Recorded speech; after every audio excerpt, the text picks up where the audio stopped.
Dexter, we're down here in Bolton at Elite Boxing, where I just watched 6 great rounds with another VIP fighter in Kyle Lomotey.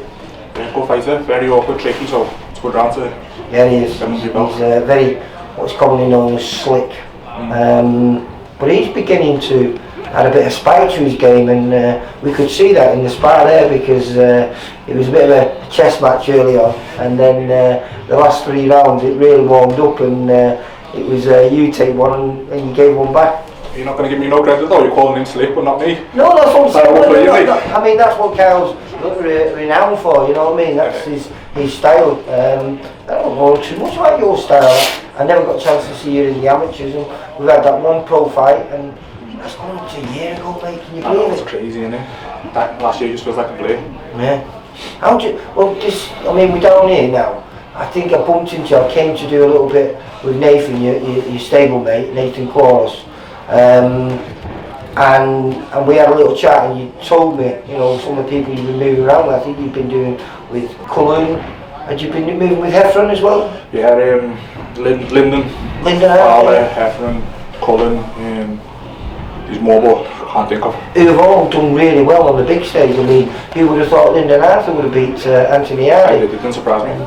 No, it didn't surprise me, but outside of us who know him, no one thought that could happen, and these are guys that you've been moving around with, so you've spent your time well then in this lockdown. I sparred Lyndon for years. I sparred Lyndon coming on like 5 years or something, so, and we know each other inside out, so like, in terms of what he did in that fight, it didn't surprise me not one bit, but it just shows me the level that I am presently and what I'm capable of getting in with the likes of these and hot more than holding me on. Well, we were talking before, one when we were saying that you're a little bit unfortunate. Kyle, the kid you've just been sparring with, he's 8-0. We can afford to take a gamble with him. If an opportunity comes up on a show and you say, look, you know, here's another kid who's 8-0, 9-0, 10-0, there's a little title on the line or whatever, we can afford, even though he's not done the rounds himself, we can afford to say, well, look, it's that or nothing. But with you just being 1-0, I mean, you just got to sit, keeping yourself going until these small shows get going again. It just depends on your perspective. So you can look at it like time's passing and I haven't fought in a year, blah blah blah, or you can just use it as time to get ready and prepare all sides of your game.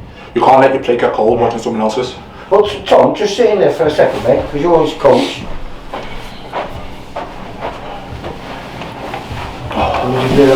So now he's been with you as amateur and pro now all his career really. What improvements have you seen over these last 11 months now, isn't it, since he made his debut? And a fine debut, by the way, against Nuvan Pooch.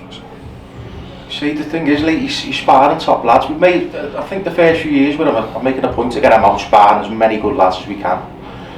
And then obviously he's only going to improve as he's sparring these top lads. And I have seen big improvements really, you know what I mean, over the last few months, with him switching and stuff like that and being comfortable. I was just going to get onto that because giving away secrets here. No, but something that is, I've just been speaking to Brad Reed, he's adding that to his game. It seems to be a lot of fighters added to their game. Now, when you went into your fight with Louis, Nuvan Pooch, you actually had damaged your hand, hadn't you? And you've been working a lot in the southpaw stance, protecting it until you didn't want to call a fight off, you wanted to go ahead with it. Has that been good for you? Because you did say you did a bit of it when you was an amateur, but has that gave you a chance to refine it even more? Yeah, it's like I said before about, it's depending on your perspective. You can either look at a setback as, you can dwell on it, or you can use it as a chance to improve. So I turned southpaw for most of that camp, and I found myself getting more and more comfortable with it. So I can say like that has added to where I'm at now. Well, this is what I love about boxers. You know, give us a chance to work on stuff the long time. You can be negative about it and say, you know, you can be moaning about it, or you can say, right, I've got time to work on stuff. So that's what we've done. The boxers with the right attitude use that great saying of turning a negative into a positive, and it seems like you two are doing that here. Yeah, well, trying to anyway. Hopefully it'll show in the fight, whenever that is. Yeah, well, like I say, we've no idea, but you know, we're planning on June. People are saying it's going to be September. Whatever happens, you're going to be ready. And I think, even though you've been unfortunate, because by now we'd expect you to have at least 4 fights under your belt. Actually, I think we're not going to recognise you when you come out for your second pro fight, and people are going to go, he's only had 2 fights. Is that's that the plan, like? Yeah. Yeah, that's what you want. I mean, you can stand still, can't you? Or you can mope, or you can say, you know what, let's work on different things. Just give us that chance to relax and work on stuff, rather than it be rushed. So, like the Southpaw, and there's other things as well. He's been doing great as well, with his feet and that, you know. So it's good. And you were saying to well me, for the second fight. He's a kid who's not had a day off in this lockdown. He's been in constantly. His attitude's unbelievable. He is actually, for someone who's had one fight, he is actually a true pro. The way he goes about things, and he just gets on with it. He doesn't moan, just never misses a session. So calm on. As a coach, he's great, brilliant to work with. Like. Well, listen, like I say, I really enjoyed that. Totally enjoyed it. Up, yeah. What's that? It's going to make you tear up. We just call it sweat, mate. That's what it is. But no, listen, Dexter, I thoroughly enjoyed that, mate. Like you say, Kyle Lomotey is an absolute anthem for anyone with that southpaw stance of his. But that was really enjoyable. And sometimes sparring a southpaw, it can make for quite a negative fight, you know. But it wasn't. It was really enjoyable, that, mate. So thanks for the 6th round. Nice one. But hopefully, we will see you out. We'll see you out inside the next 6 months. We'll get that fight number 2, win number 2, and maybe this might be even good for you, because, as you said before, you know, you've been moving quickly. We see how you perform in that fight. There might even be opportunities for yourself to move faster than perhaps you would have done a few years ago.